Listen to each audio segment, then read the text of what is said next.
Sindicato Mexicano de Electricistas informa. No sé cuántos de ustedes vieron una noticia esta mañana, me ha dejado fría, más comprometida. Está en la jornada. 0.17% de la población en México controla 52% de la riqueza del país. Los ocupas de Nueva York hace unos meses hablaban de una lucha del 99% contra el 1%. Nosotros estamos todavía por encima de eso, una lucha del 8.83% contra el 0.17% de este país. Cuando el compañero dice es que los jefes de la Suprema Corte no son ni siquiera nuestros electos diputados, etc., son ese 0.17% junto con el 1% de Nueva York, o sea, una mera minoría que es el que está intentando el poder, no solamente en este país, sino en el mundo. ¿Qué tiene que ver esto con esta, le llaman mal llamada reforma educativa que estamos enfrentando? Una primera cosa que yo he estado insistiendo en ver es que no es únicamente una reforma laboral, como han dicho algunos comentaristas. También es una reforma educativa, pero desde la perspectiva de ese 0.17%. En esas reformas se han ocurrido en muchos países del mundo. Nosotros vamos a la trasera de 15 años de reformas educativas que se han hecho de esta manera. Son reformas que no tienen propuesta pedagógica, no tienen propuesta educativa. Pero de todas maneras son reformas que están atentando contra la estructura de una educación pública, gratuita, equitativa y de calidad para todos. Son reformas que justo por no plantear una propuesta educativa como tal, lo que pretenden es abrir las escuelas a un mercado, al mercado capitalista de ofertas múltiples de supuestas mejorías, herramientas, aparatos, libros, ideas, etcétera, en el campo del mercado educativo. O sea, hay personas como Gates, lo ubican, uno de los más ricos del mundo, que han dicho que justamente la educación es el mercado que falta por abrir. Ya fueron contra los servicios, por ejemplo, el agua, la minería, la luz, ya fueron contra la salud. Y el campo de la educación pública, que debe ser regido por lo que entendemos desde Oaxaca, la comunalidad, es decir, las reglas del bien común por encima del interés privado, es un campo que están tratando de integrar a la lógica del sistema capitalista. ¿Cómo se va a traducir esto en los hechos? Tal vez lo más visible es la idea de flexibilizar el trabajo docente, de precarizar el trabajo docente. Por eso la cuestión laboral es central también en México. Pero también en todos los países que han adoptado este tipo de reformas, va por delante la evaluación. Y muchos comentaristas han dicho, ¿y por qué evaluar algo que no se ha propuesto? ¿Cómo que la evaluación va primero y luego vemos qué vamos a hacer? Cuando normalmente la evaluación es un paso posterior a la acción, a la propuesta. a la formación. ¿Qué es lo que están tratando de hacer al poner primero la evaluación en esta reforma? Les importa muy poco qué contenidos van a ser evaluados. La forma de evaluación es lo que les garantiza que siempre va a haber ganadores y perdedores. La forma de exámenes estandarizados nacionales, muchas veces incomprensibles, asegura que algunos van a salir por encima y la gran mayoría saldrá por abajo. No porque se trate de una educación de mala calidad, ni porque los maestros no sepan lo que están enseñando, sino por la forma de ese examen. Como lo vimos y lo sufrimos con enlace, y Oaxaca se opuso a ese mecanismo, pero lo está visto en muchas otras partes del país. Poner por frente ese tipo de evaluación les permitirá clasificar las escuelas en escuelas de élite excelentes, escuelas que además recibirán más apoyo y más recursos, y una gran cantidad de escuelas que considerarán de segunda, de tercera, de cuarta, y que no recibirán esos apoyos adicionales. La reforma también prevé otra cosa que abre la puerta al mercado capitalista. Y son dos frasecitas que por ahí algunos comentan, pero no todos lo toman con la seriedad que merecen. Se habla de que ahora sí se permiten las cuotas voluntarias, supuestamente sin detrimento de los estudiantes y las familias, sin que sea condición para que reciban una educación. Y se habla muy engañosamente, una frasecita, de la autonomía de gestión. Autonomía es una palabra que nosotros hemos aprendido a valorar en otros sentidos, por una lucha de autonomía de los pueblos indígenas. Pero la toman aquí en otro sentido. Esa autonomía de gestión o autogestión, como se ha planteado en otros países, lo que significa es que cada escuelita, cada director de escuela, tendrá que ver cómo logra los recursos necesarios para mantener mínimamente operando la escuela. Esto no va a pasar de un día para otro, es un proceso que va a ser paulatino y que ya se inició antes de legitimarse en esta reforma. Lo sabemos muy bien, lo sabemos sobre todo en los pueblos indígenas que han tenido que construir sus aulas, que dotarlos de mobiliario, de prepararlos, de mantenerlos, de echar a andar una parcela escolar. Estoy hablando de décadas, ¿no? De tiempos revolucionarios, así. Esa colaboración, esa aportación de los padres y de las comunidades hacia las escuelas no es algo nuevo. Lo que sí es nuevo es algo que quiero plantearles particularmente en este caso de los pueblos indígenas, que es quién controla las decisiones sobre qué se va a hacer en la escuela. En la tradición indígena, las aportaciones eran determinadas por la comunidad y controladas por la comunidad. En este nuevo esquema, las exigencias van a venir del centro.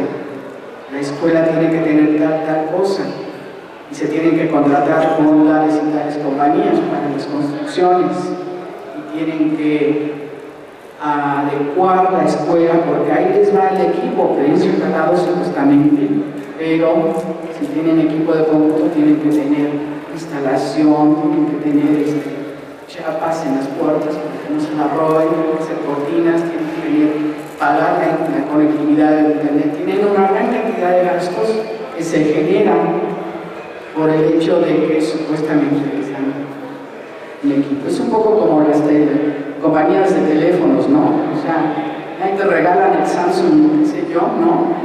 Que es el gancho para un pago mensual, que esa es realmente la ganancia. Este tipo de criterios de qué significa tener una escuela de calidad son los que van a también plantear desde los medios, desde las empresas, desde las autoridades centrales. Y entonces se le quita la capacidad de decisión de qué es una educación de calidad a los padres, a las comunidades y a los maestros que lo están ejerciendo, para transferirlo a otras entidades, donde ahí se va a ver cómo lograr sacar una renta adicional a todas las comunidades, una renta adicional que va a los bolsillos del gran capital. Entonces esto nos plantea a nosotros como una disyuntiva muy complicada en términos de qué hacer frente a esta reforma educativa, cómo enfrentar esta reforma educativa. Una parte obviamente es la movilización y la posibilidad de defender el trabajo de los docentes. Sin embargo, frente a este tipo de reformas, yo creo que es también necesario ir pensando otro tipo de movilizaciones desde cada escuela y desde cada comunidad. La alianza con los padres de familia va a ser cada vez más importante en este sentido. No es posible sostener a largo plazo esta lucha sin una alianza con las familias y con los padres, así como no es posible sin alianza con otros movimientos que se están gestando contra el mismo fenómeno.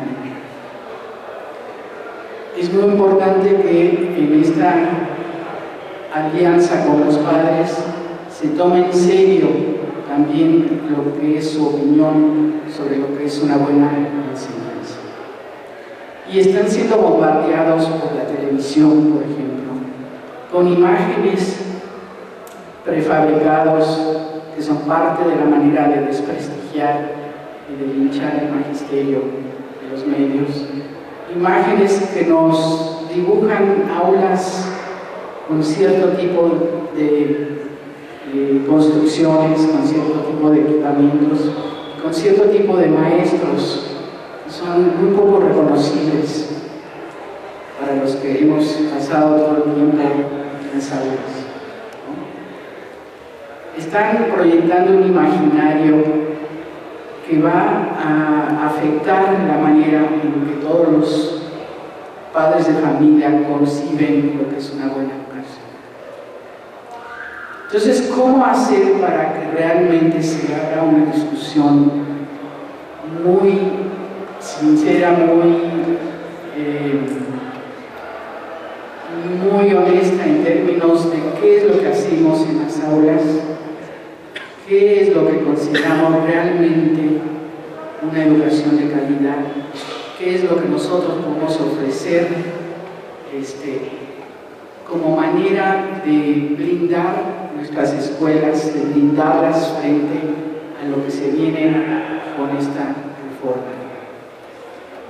No quiero abundar mucho en esto ahorita porque obviamente es una discusión pendiente que tiene que abrirse entre todos y que ojalá aprovechen estas horas de plantón para hacer pequeños círculos de discusión y de estudio en torno a aquella consigna también de los 80s que es tan importante, la apropiación de la materia de trabajo. Ojalá puedan realmente abrir la discusión y el debate en ese sentido.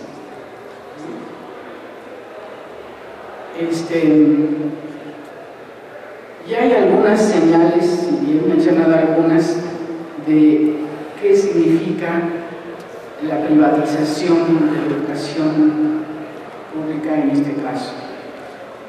Varias autoridades, varias personas han dicho, es que no se trata de privatizar, no se va a privatizar la educación, lo han oído ustedes, lo han oído en los medios.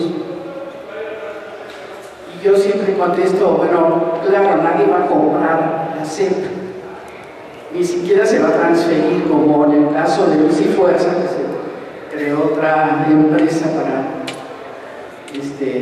dar el servicio supuestamente, ¿no? No se va a vender la SEP, en primer lugar, porque no es una empresa rentable. Dar calidad a la educación para todos tiene que ser un gasto público del Estado y no puede regirse por los criterios del mercado que esperan una ganancia. Y esto lo sabemos muy bien simplemente mirando la oferta que hacen las instituciones privadas, por ejemplo, para dar maestrías, para dar licenciaturas, para dar capacitación. Reducen al mínimo sus gastos, reducen al mínimo las horas de trabajo real con los estudiantes y cobran lo máximo para poder quedarse con una ganancia. El criterio empresarial no funciona para dar una educación de calidad a todos. Y es muy importante tener esto en cuenta porque el bombardeo de los medios dice lo contrario. Dice, no, las escuelas privadas son mejores, manden sus hijos a las escuelas privadas, porque son las que salen mejor en esos exámenes. Pero no están viendo realmente lo que es la calidad de la enseñanza. Están midiendo con estos exámenes que miden otra cosa. Miden, entre otras cosas, la pertenencia a clase social, los privilegios que van con el ser hijos de familias que pueden dar una capacitación para tener éxito en ese tipo de evaluaciones. Pero no miden lo que es la calidad que da una maestra, que da un maestro dentro de las comunidades, rurales, las comunidades indígenas, donde lo que se requiere es un compromiso muy distinto, un conocimiento muy distinto de lo que aquellos niños pueden comprender, quieren aprender, necesitan para desenvolverse en los lugares donde viven y donde tendrán en el futuro trabajo. Entonces, ¿cómo hacemos esta distinción defendiéndonos de esas imágenes, de esos imaginarios, de esas cuestiones que dan los medios, diciendo que realmente son la solución de la educación quedaría en manos privadas? Algunas de las cosas que han pasado en otros países son muy reveladores de lo que puede pasar con esta privatización.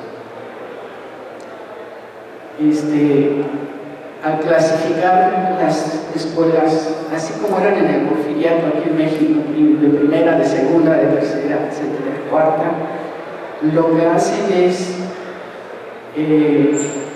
en algunos casos, cerrar las escuelas que se consideran de mala calidad. Algunos de ustedes han oído hablar de eso. Recientemente en Chicago, por ejemplo, cerraron 50 escuelas públicas justamente en los barrios de los afroamericanos, de los mexicanos que están allá. Esas escuelas las cerraron con el argumento de que no estaban dando una educación de calidad, que tenían menos recursos. ¿Qué es lo que sucede con esos niños? O bien los tienen que mandar a escuelas en otras colonias, a veces en colonias donde hay pandillas que están armadas contra los propios hijos de la colonia donde se cerró la escuela. A veces algunos colocan a sus niños en escuelas privadas que se abren justamente para tomar toda esa cantidad de niños que quedaron sin escuela pública. En otros lugares, por ejemplo, en Sudáfrica pasa otra cosa diferente.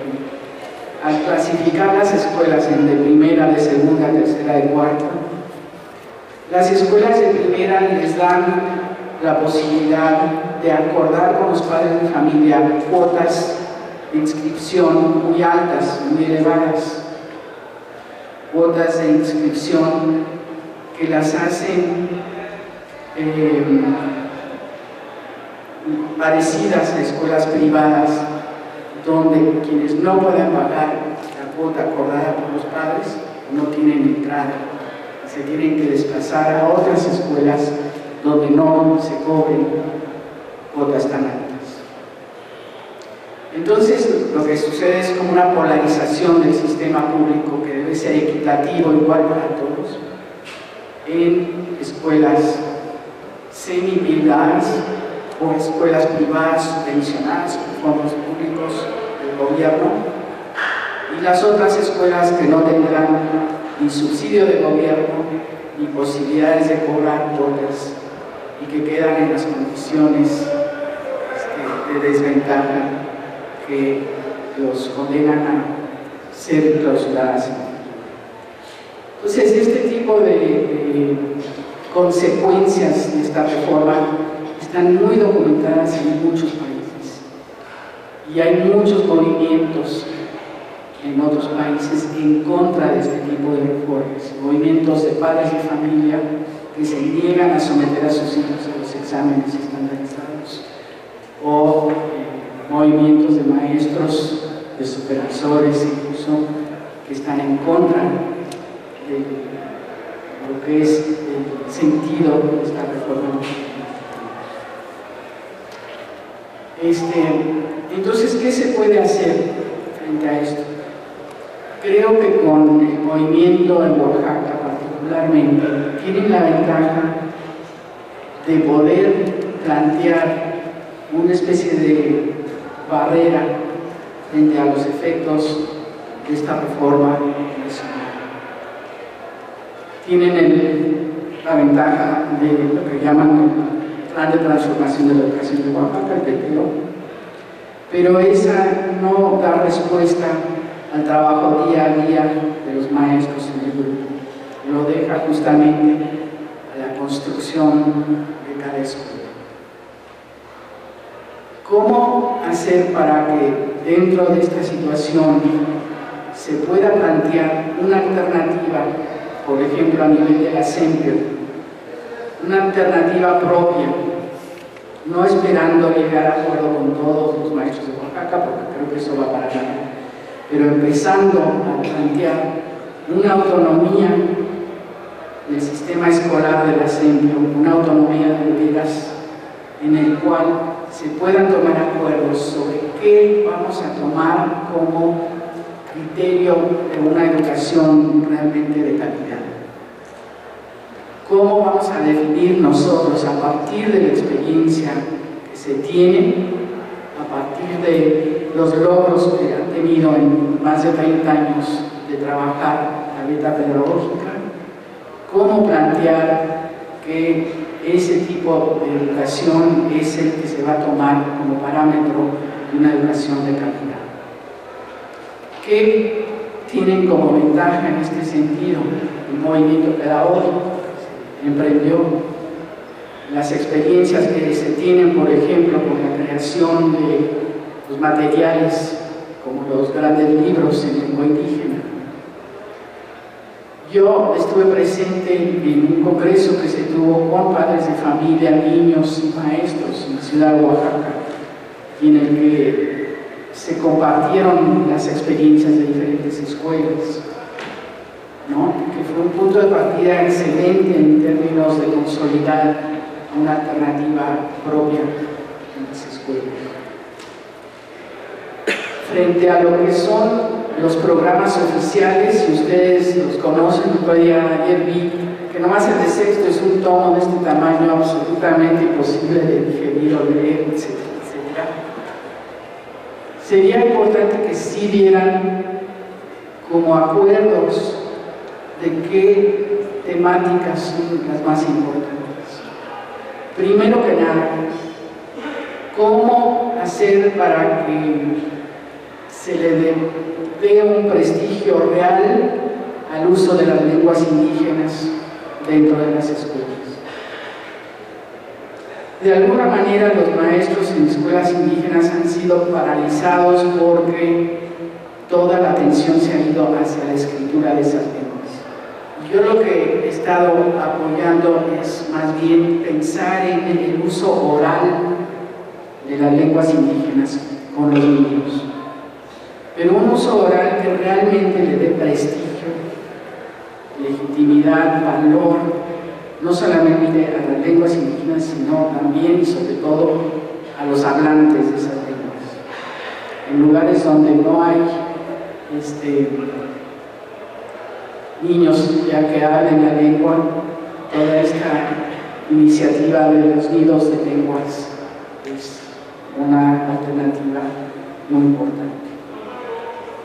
Porque no es solamente la lengua la que constituye una riqueza en los pueblos indígenas, sino todos los saberes en relación con su cultura y su medio ambiente. Cómo lograr que todos esos conocimientos entren al ámbito del aula con el mismo valor de los conocimientos que se tienen legitimados por el sistema escolar. ¿Qué otros temas podrían acordarse como temas prioritarios para las escuelas? Uno que también es fundamental es el maíz.